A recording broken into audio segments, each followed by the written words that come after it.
Nah, ini kan tempat yang belum pernah asing kami datangin nih, asing banget gitu, apalagi seorang wanita gitu ya. Terus datang ke sana, oke, ada suami di situ ya. Cuma kan terkadang kita tuh kayak, aduh bener nggak sih gitu ya. Pasti ada rasa kayak gitu. Negeri orang nih. Aku merantau sendirian. Aku harus gimana? Apakah bener? Ya? Terus aku tinggalnya di mana? Sempet nggak sih kepikiran kayak gitu-gitu?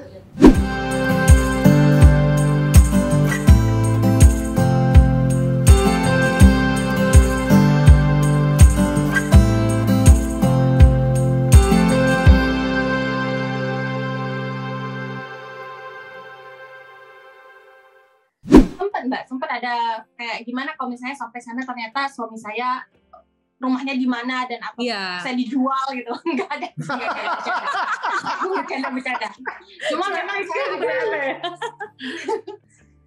adalah bukan keraguan sih, lebih agak takut, was-was. Cuma ya itu tadi saya selalu kayak bismillah aja lah, pokoknya apapun yang terjadi itu udah kadar Allah, jadi udah maju aja. Karena pun selama masa untuk mengurus visa itu kan saya nggak bisa ngurus di Medan, jadi saya selalu bolak-balik Medan Jakarta juga sendiri gitu. Jadi itu kayak saya anggap latihan saya deh gitu. Jadi pas sampai di London dia juga udah nunggu di airport, ya udah ngerasa kayak alhamdulillah aman. Nah terus perjalanan kan lumayan lama nih, lebih dari 10 jam. More than 10 hours kan dari Indonesia ke England lah gitu ya. Nah itu perasaan apa yang ada di sana? Berkecamuk. Terus kepikiran, aduh ini suami jemput nggak, suami jemput nggak? Ya udah kangen banget lah pasti lah tuh. Gitu kalau bisa digas itu pesawat digas kali, gitu bisa langsung, bisa nggak 2 jam aja nyampe gitu? Yeah, 24 hours in the airport. Ya, lucunya Mbak, karena saya bilang gimana nanti kalau misalkan mau nggak nyampe. Sebelum pesawat saya take off dari Medan pun dia udah nyampe di London Heathrow untuk nunggu. Sleeping udah kebelet juga. It was like karena saya ragu, jadinya dia foto ini, lihat nih saya udah di sini. Saya bilang, oh kamu ngapain di situ? Udah pesawatnya belum take off. Biar lebih meyakinkan ya. Ya udah kangen ya, sudah kangen banget ya. Iya, biar saya yakin juga gitu. Tapi itu pertama kali keluar negeri atau enggak? Iya, pertama kali keluar negeri. Oh jadi pertama kali keluar negeri dan pertama kali juga pastinya ke situ ya? Iya, benar. Wah, nah, gimana adjustment-nya, adaptasi untuk tinggal di sana tuh? Pasti kan masih shock culture kan di awal kan. Terus penasaran juga nih, kalau misalnya kita buat liburan kan kita bawa barang-barang yang mungkin memang yang sering kita pakai atau makanan-makanan lah, karena takut nggak cocok makanannya. Nah kalau ini kan untuk ya setidaknya for good lah ya di situ. Boleh tahu dong apa sih yang paling penting dibawa untuk tinggal di sana?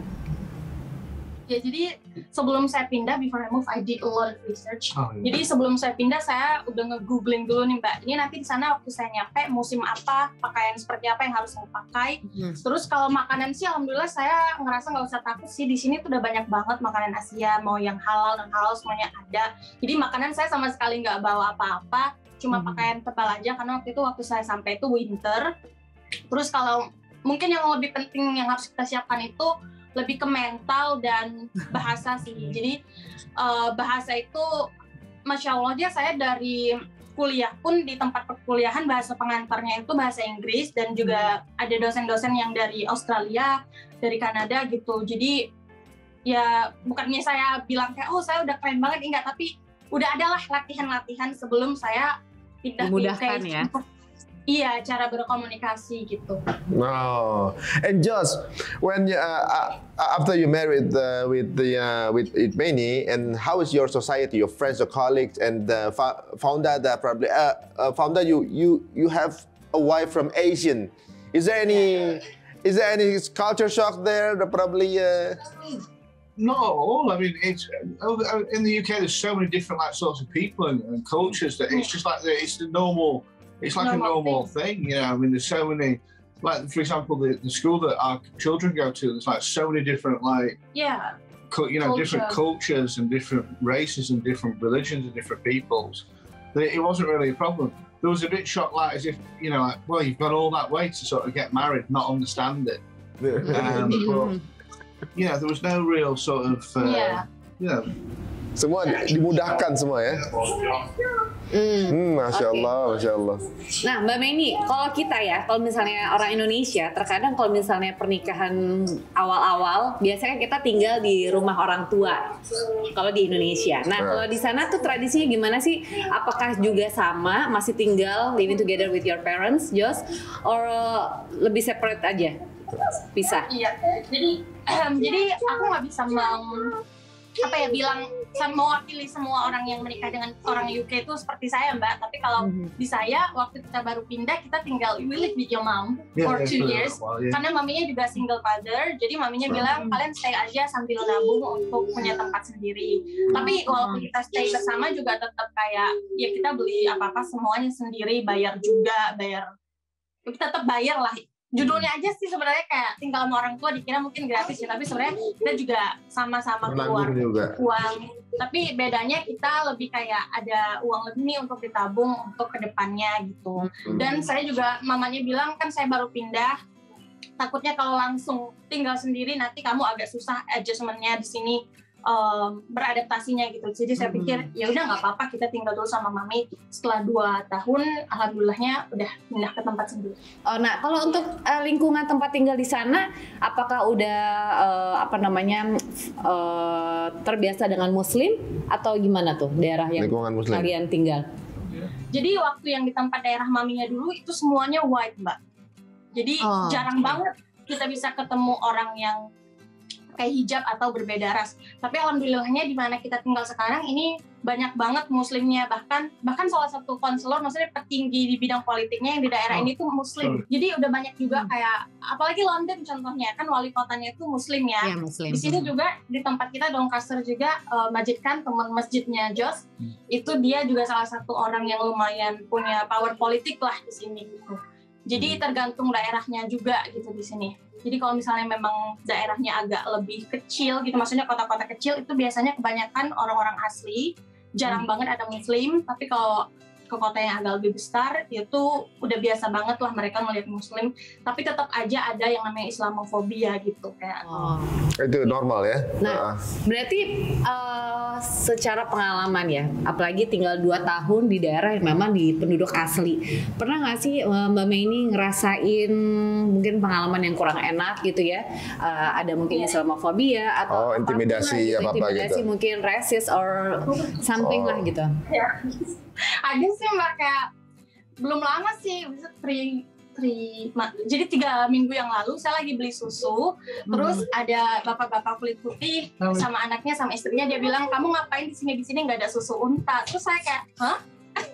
Jadi maksudnya unta itu dia manggil saya Arab padahal saya bukan Arab kan, maksudnya kayak Arab pasti muslim. Nyindir lah ya. Ya. Iya kayak gitu. Cuma kayak biasanya kalau yang kayak gitu saya cuekin aja, kecuali secara fisik saya pasti akan ngambil bukti dan menuntut gitu. Karena sebenarnya ada hukum yang melindungi kita dari hate crime. Jadi kayak orang yang rasis sama kita, yang mengakibatkan kita rugi atau mungkin di tempat pekerjaan kita nggak nyaman, itu kita sebenarnya bisa melapor gitu Mbak. Oh, tapi pernah secara physically? Maksudnya enggak ya? Verbal, saya udah lah beberapa kali. Mbak Meni, ini kan berarti kan semua pertama gitu ya, pernikahan, tinggal di situ, terus pasangan juga bukan pasangan orang Indonesia, sesuatu yang baru semuanya. The whole life ta'aruf gitu ya? The whole life ta'aruf ya. Nah, terus akhirnya kan kalian punya anak gitu ya. Nah, itu pas waktu lahiran di mana tuh? Di Inggris atau di Indonesia sempat balik? Di Inggris juga, semuanya sendiri. Nah, itu gimana? Ibu sempat diajak untuk ke sana karena kan biasanya gini ya, kalau misalnya kita lahiran pertama butuh banget sosok seorang ibu untuk ngedampingin kita. Nah, kalau Mei sendiri gimana tuh di sana? Nah, kebetulan saya orangnya agak gimana ya Mbak, suka nekatan dan mandiri bisa dibilang, jadi saya juga nggak mau orang Batak. saya bilang pokoknya saya sih ke mama, saya manggilnya mama ya, mak doain aja pokoknya insya Allah kakak bisa gitu. Tapi ya selama hamil banyak research juga kan, alhamdulillah ya sekarang kita punya Mbah Google, jadi semuanya serba googling, serba baca gimana-gimananya, terus memang rutin juga kan di sini ke bidannya, tanya aja sama bidannya apa yang saya nggak tahu gitu, gimana nanti saya nge-pushnya, saya pengennya lahirannya normal gitu-gitu, dan alhamdulillah semuanya bisa dilakukan sendiri. Dan di sini juga nggak ada istilah 40 hari gitu ya setelah lahiran. Jadi abis lahiran kita dilihat sehat, 24 jam kita udah langsung disuruh pulang dan ya udah beraktivitas seperti biasa. 24 jam? 24 jam. Normal Cesar? Normal. Waduh, berarti kita aja yang pada manja nih ya. Kalau kita kan biasanya kalau orang Indonesia kalau normal 3 hari, kalau Cesar 5 hari. Nah itu kan ada waktu. Kalau misalnya kita di rumah sakit itu kan setidaknya ada waktu untuk anak kita dijagain sama nurse-nya di situ kan, sama bidannya atau sama siapalah di situ. Nah ini kan berarti baru lahiran, disuruh pulang, terus tanpa ada siapapun gitu ya. Ini gimana? Sempat baby blues nggak sih? Sempat Mbak, apalagi pas kelahiran anak kedua ya, maksudnya kelahiran anak pertama itu saya mungkin beratnya agak dicapek aja gitu secara fisik gitu ya. Tapi waktu lahiran anak kedua, karena setelah anak lahir 5 hari, anak saya yang pertama dapat diagnosa autistik. Jadi anak saya itu autis. Jadi mental kebentur banget. Jadi saya sempat kayak kena postpartum depression selama 6 bulan lebih.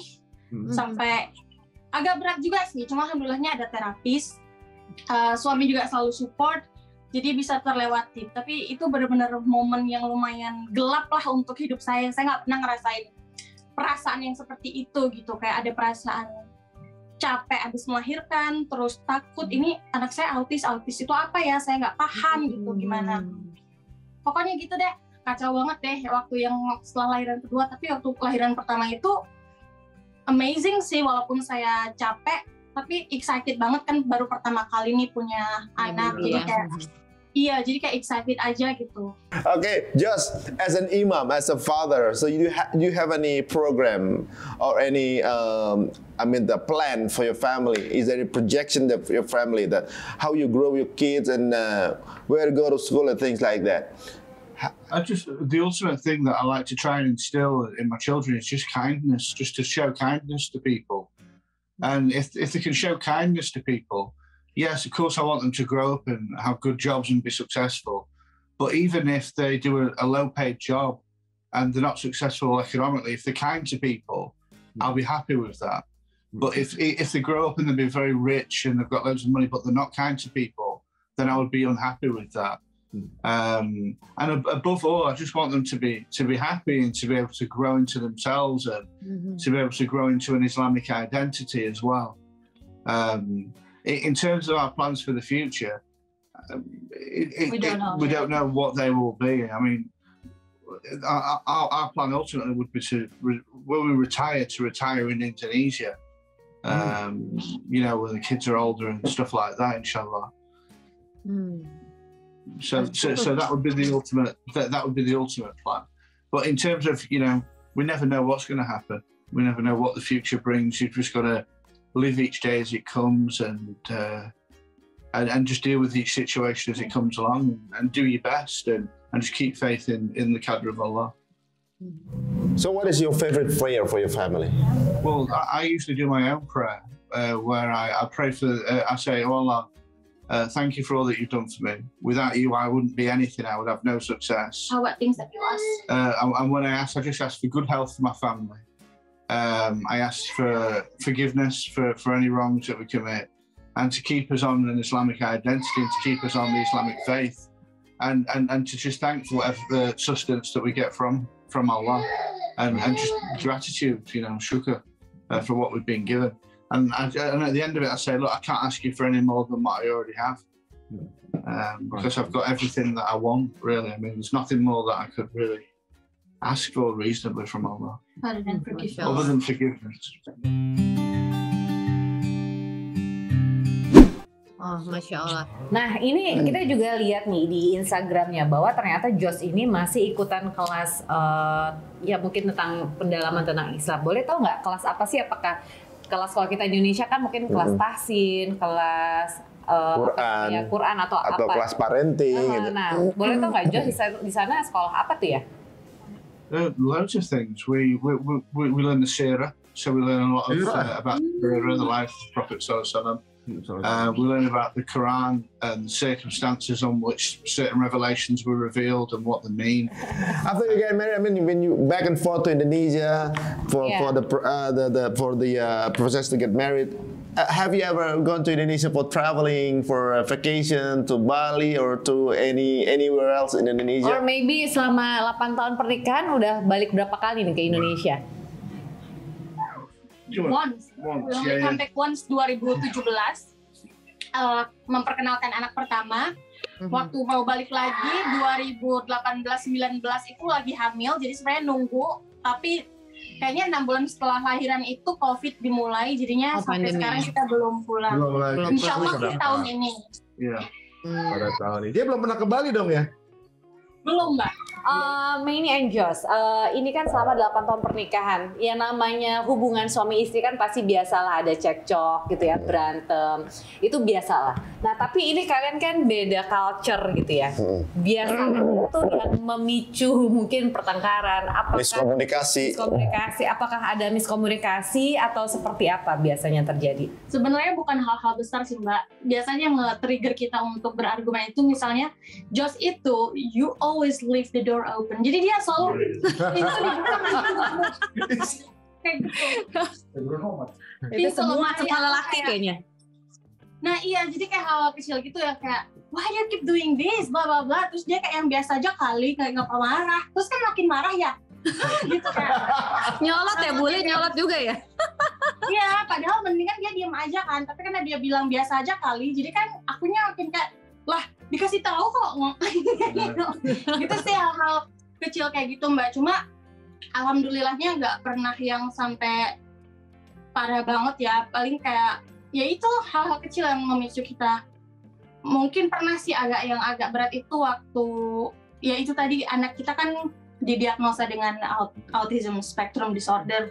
Saya itu menerimanya agak lebih lama gitu. Joss itu udah langsung kayak, oh ya udah nggak apa-apa, it's not a big deal gitu. Ini kan udah kadar Allah gitu. Jadi kayak dia, terus saya kayak nggak mungkin anak kita tuh autis tuh nggak mungkin gitu-gitu. Itu sih sempat pernah jadi pemicu kayak kita setiap hari berantemnya gara-gara itu. Tapi alhamdulillahnya sekarang dua-dua udah bisa menerima gitu.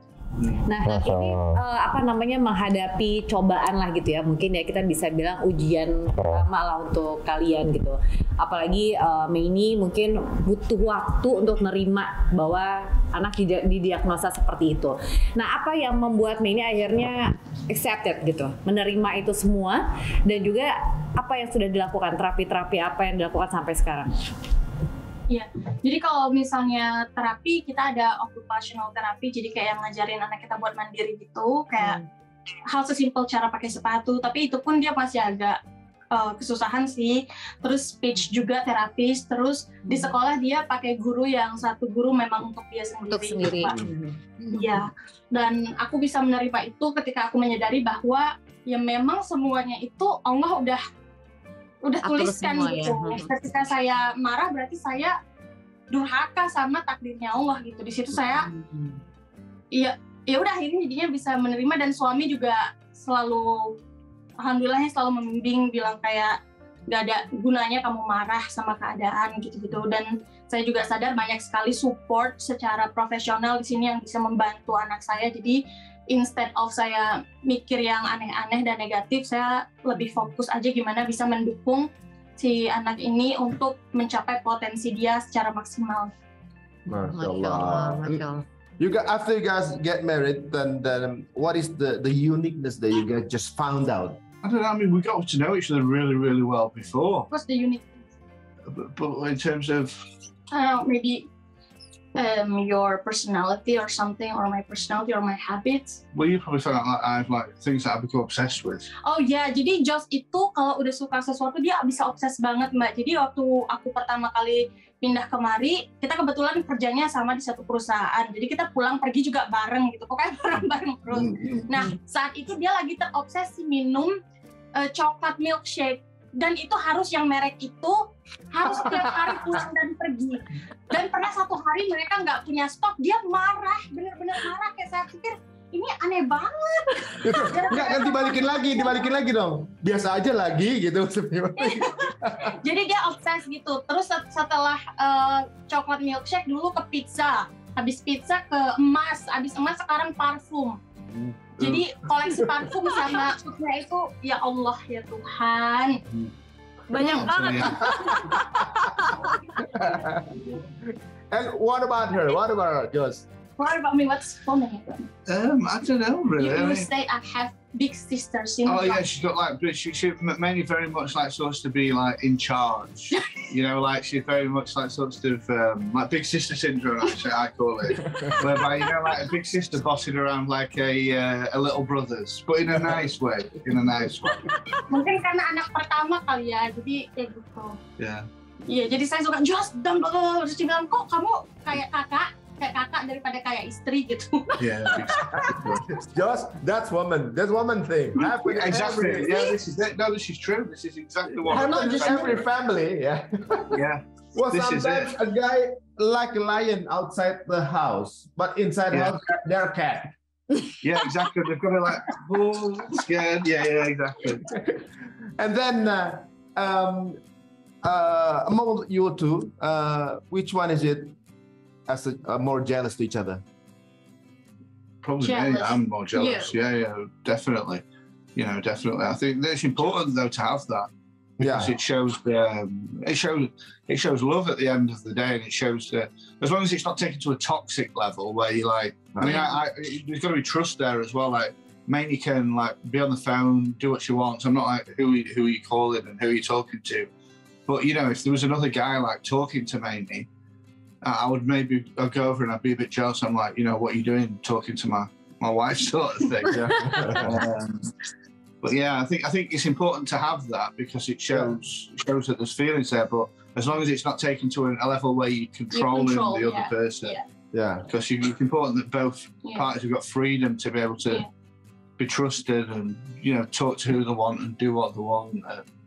And everything else. Well, that's good. Actually, I just heard from Ustads that say that a man should have that feeling because if a guy don't have that feeling, he's not allowed to go to Jannah because it's protecting the family and it's called dayut. And then if you have that feeling, it means that you are on the right path. I just do that myself as well, and then it's true. It's true, and as long as it's within balance and it doesn't become like abusive, then that's fine. Do you know what I mean? I think that's part of being a man, and that's like I say, it's part of protecting your family from unknown people and stuff like that. Definitely, I completely agree. Oke. Nah, Mbak Mini, tadi Mbak Mini cerita bahwa sebelumnya Mbak Mini juga kerja bareng satu perusahaan. Nah, kalau sekarang apakah masih kerja atau udah full untuk keluarga sebagai housewife? Iya, jadi udah 3 bulan ini kerja lagi, cuma lagi-lagi di perusahaan yang sama, cuma beda cabang aja. Cuma alhamdulillahnya bisa work from home, jadi saya sekarang lebih ke freelance. Kalau dulu kan full time, sekarang freelance aja Mbak. Jadi sehari itu kerja 2 jam, 4 jam, 5 jam maksimal gitu. Oh, boleh tahu nggak di bidang apa? Desain grafis. Kalau Jos dia public relation. Oh gitu. Nah, kalau kita di Indonesia terkadang kalau misalnya suami istri tuh nggak boleh satu perusahaan. Di sana tuh berlaku juga nggak sih? I think it's not a problem. I don't think it's an issue really. I mean, you know, as long as it's professional and there's boundaries and stuff like that, I don't think it's an issue. I think where it can be an issue is if like I was like Maney's boss. Do you know? I think that maybe because obviously there's a bit of a power struggle there, and it can be a bit unbalanced with how you treat. But in terms of different departments and stuff, I don't think it's a problem. Jadi Mbak, selama kita kerjanya itu hampir setara kedudukannya dan beda departemen, di sini sih secara general boleh aja suami istri di perusahaan. Masih aman ya.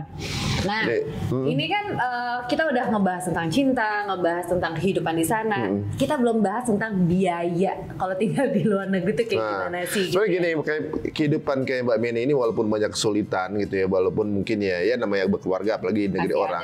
Sebenarnya Mbak Meni lagi hidup di impian banyak orang loh. Jadi kalau kita lagi ada di apa namanya segmen playlist ini, itu banyak yang orang ngimpi bisa punya pasangan orang luar dan tinggal hidup di luar. Itu sebenarnya impian semua orang, walaupun mungkin ya pasti juga nggak mudah juga tinggal di sana. Nah tentunya juga ya orang pasti pengen tahu ketemunya gimana, caranya gimana, ada yang pakai aplikasinya sampai di download juga gitu Mbak waktu itu kemarin kan. Jadi ibarat orang tuh kepengen banget bisa hidup seperti Mbak Meni misalnya. Nah pertanyaannya adalah susah nggak sih gitu biayanya di sana gitu? Biaya di sana, terus gitu. Apa namanya perbedaannya tuh jauh banget atau enggak dengan di Indonesia atau seperti apa? Oke, saya jawab ya Mbak. Jadi kalau misalnya living cost udah pasti jauh banget sama Indonesia, terutama untuk properti, baik sewa maupun kredit itu susah banget. Maksudnya misalnya saya punya duit nih, terus saya mau nyewa rumah juga itu nggak segampang itu. Mereka harus lihat background saya, terus saya kerja di mana, harus ada surat pernyataan dari perusahaannya, saya udah berapa lama kerja dan gaji saya berapa, itu semua harus ada. Jadi walaupun kamu punya uang, banyak banget birokrasinya gitu loh. Dan itu tuh nggak murah. Jadi rumah di sini kita ambil London aja kali ya sebagai ibu kota. Mungkin dengan uang 20 juta, 1 bulan di London kita cuma bisa rental studio aja. Jadi kamar yang udah nyatu sama kitchen ya? Sama dapur dan kamar mandi. Itu 20 juta sebulan? Sebulan. Oh. Sebulan? 20 juta sebulan itu studio? Berarti kalau untuk rent full house gitu, satu rumah? Itu pasti udah di atas 20 juta per bulan, Mbak. Oh, itu untuk tinggal ya? Kalau untuk biaya makan? Kalau untuk makan, sejujurnya kalau untuk makanan itu banyak yang hampir-hampir mirip sebenarnya sama Indonesia. Gitu. Jadi nggak terlalu lah saya kalau bilang mungkin 8 jutaan per bulan itu udah bisa makan enak sih gitu ya. Kalau makannya nggak steak setiap hari ya, jadi kayak makan-makan yang normal aja gitu. Oh, makan tempe mungkin ya? Iya, jadi tempe goreng. Tempe nggak mahal sih tapi Mbak. Oh, tempe di sana mahal karena import ya? Oh iya, mungkin karena import. Nah, jadi mungkin kalau biaya hidup itu yang beratnya itu ke properti dan pajak pastinya. Oh, pajak. Terus kalau untuk biaya pendidikan? Oh, education is free here, right? Free, yeah. Gratis. Oh, free semuanya? Kecuali university ya, Mbak. University baru beda ya? Iya. Kalau sekolah dari umur 3 tahun sampai lulus SMA itu gratis. Tapi kalau misalnya kita mau ambil sekolah yang berbayar juga boleh, tapi berbayar itu biasanya sih benar-benar yang kayak anak bangsawan banget gitu. Iya. Jadi kita bisa bilang mungkin kayak dari keluarga Kate Middleton gitu kali ya, yang sekolah swasta. Jadi di sini itu Mbak, bedanya itu lebih banyak sekolah yang disubsidi pemerintah daripada yang swasta. Karena yang swastanya itu dikit banget. Oh gitu, mungkin swastanya gitu kali ya. Kalau kita kan negeri gitu ya, yang emang subsidi pemerintah. Swastanya, kalau kita kan hampir balance lah ya, swasta sama negeri mirip apa namanya sama lah jumlahnya.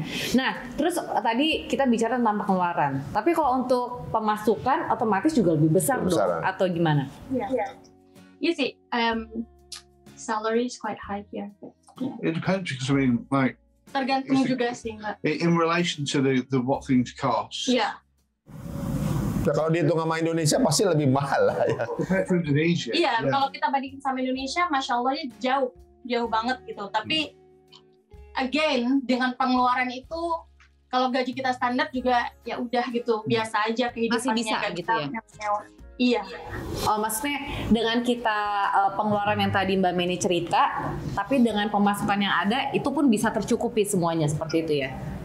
Atau bisa, memang harus ada side job lagi atau harus ada freelance lagi gitu? Karena kan saya juga dengar nih kalau di sana kan yang pekerjaan freelance yang kayak mungkin ya kayak cuci piring atau nungguin kafe atau apa itu malah dia hitungannya per jam kan lebih besar katanya.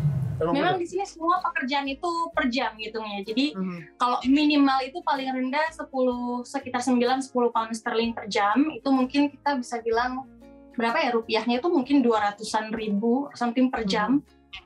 Dalam sebulan ya mungkin orang-orang di sini penghasilannya 18, 20, 40 ke atas gitu. Oh, itu per month ya berarti? Per month. Jadi meskipun hitungnya per jam, bayarnya tetap per month. Oh, Masya Allah.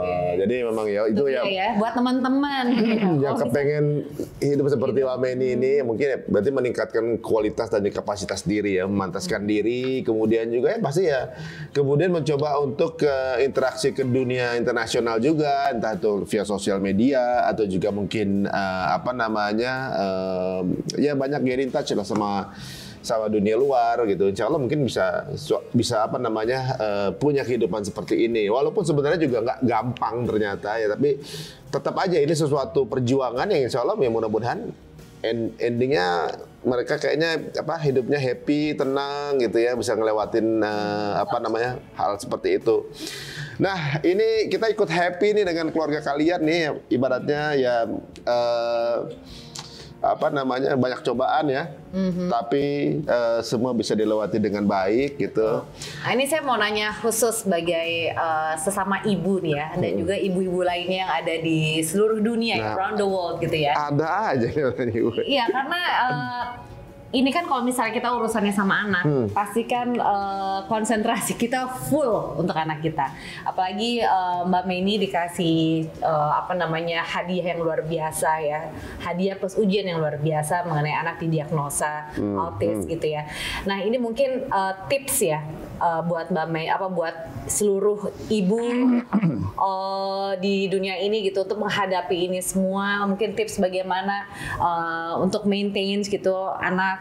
Tambah lagi Mbak Mei itu sendiri di sana gitu. Mungkin kan kalau beda ya, kalau kita di sini mungkin ada keluarga atau ada apa yang bisa diajak sharing. Tapi kan di sini Mbak Mei sendiri, tapi Mbak Mei bisa ngelewatin itu semua dengan baik. Mungkin bisa kasih tips nih buat semuanya. Saya kayaknya ngasih tips itu gimana banget ya, karena saya juga masih belajar. Pokoknya kalau saya sih bilang pada saat kita sedih, duduk aja dengan perasaan itu. Karena kalau kita mau bilang I always positive itu nggak mungkin ya Mbak, karena kita manusia. Jadi pada saat ada perasaan sedih, ya rasakan aja, tapi jangan stuck di situ. Tinggalkan itu ketika sudah selesai. Kalau saya sih air mata itu kayak apa ya, detox untuk saya. Saya udah buang air mata, berarti kesedihan saya itu udah pergi mengalir sama air mata itu. Setelah itu saya balik lagi, semua ini udah Allah takdirkan. Ya jadi ya udah gitu. Jadi ya Allah kuatkan saya, itu aja gitu. Karena untuk ya Allah ubah ini kayaknya nggak mungkin gitu, karena ya kecuali Allah yang berkehendak ya. Jadinya cuma kalau dari saya sih yang pasti menerima perasaan kita apapun itu, tapi setelah itu kita bangkit lagi dan percaya bahwa semua itu udah Allah atur dan semua itu demi kebaikan kita.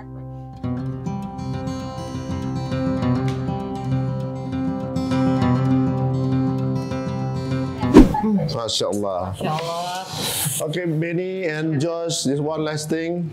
If this video still exists in the next 20 years probably, and this channel still exists at that moment, and your kids are grown up, and they will see the parents talking about the family like this, do you want to say something to your kids?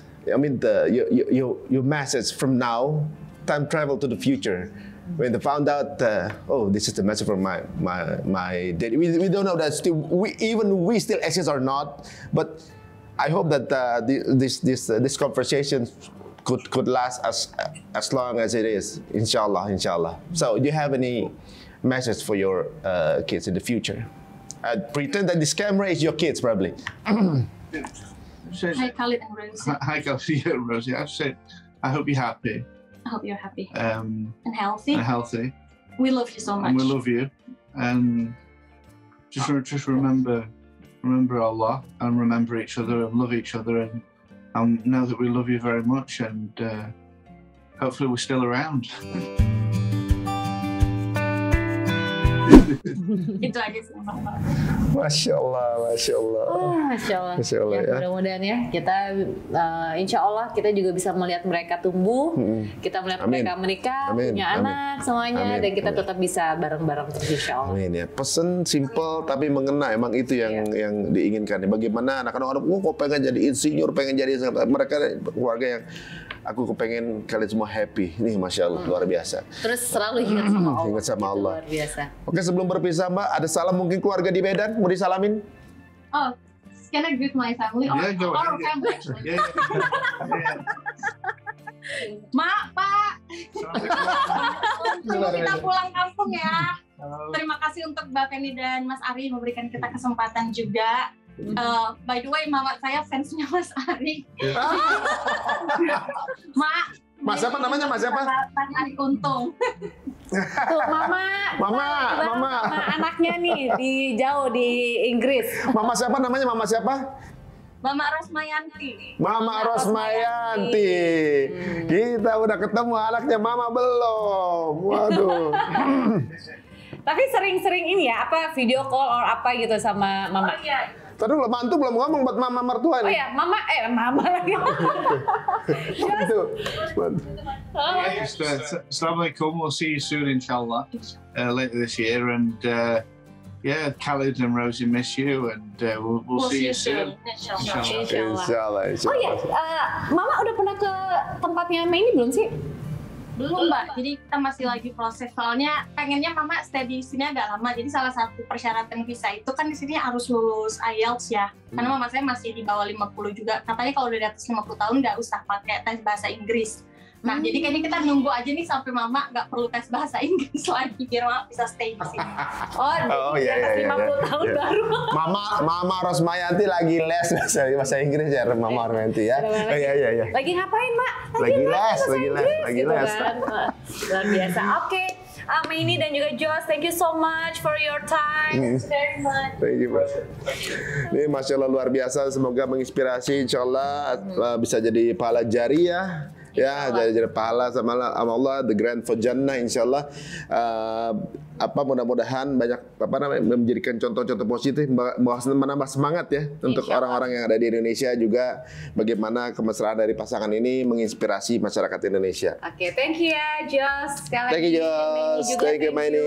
Sehat selalu, insya Allah kalau misalnya kita main-main ke sana, kita calling-calling ya. Masya Allah, teman-teman ini luar biasa sekali menginspirasi seperti biasa ya, bahwa mereka dengan banyaknya perbedaan, dengan sedikit persamaan bisa berjalan bersama. Makanya kita nih yang banyak persamaan, sedikit perbedaan, jangan perbedaan menjadi alasan untuk berpisah gitu ya. Iya, sekali lagi ya, itulah dia kehidupan di luar sana. Mungkin buat teman-teman semua yang ada ketertarikan juga pengen nyobain untuk berada di luar sana, mungkin bisa ngikutin juga, bisa ikutan di Facebook or maybe aplikasi lainnya yang bisa mungkin mendekatkan ke arah situ kan. Benar. Dan lihat playlist kita, kalau jodoh nggak kemana, udah berapa negara nih kita udah jabanin nih. Kali ini kita datang ke Inggris ya. Mudah-mudahan juga menginspirasi. Sampai ketemu lagi. Assalamualaikum warahmatullahi wabarakatuh.